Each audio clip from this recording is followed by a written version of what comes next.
From complexity to simplicity, we have made maths easy. Welcome to Philemathics series. Subscribe now and let's make mathematics an exciting journey together. The third and ninth terms of an arithmetic progression are 9 and minus 27 respectively. Find the fifth term. We know that an arithmetic progression is sequence of numbers that follows a pattern by a common difference. So they either increase or decrease by a common difference. Unlike geometric progression that either increase or decrease by a common ratio. And we know that the nth term of an AP is A plus N minus 1D, where A is the first term, N is the number of terms in that sequence, and D is the common difference. So we need to find what the first term and the common difference is, and with these tools, we can find what the fifth term is.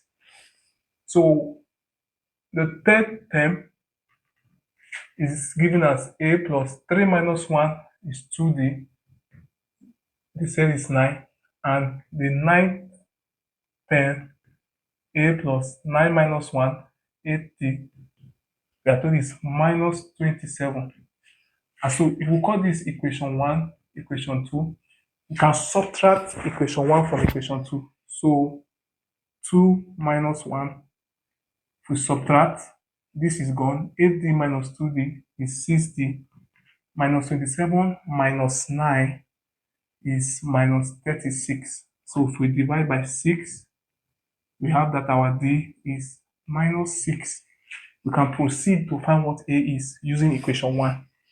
So from 1, A plus 2 minus 6 is 9.